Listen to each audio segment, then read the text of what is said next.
قل يا أيها الكافرون لا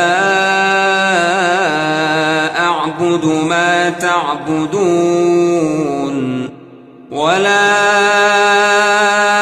أنتم عابدون ما أعبد ولا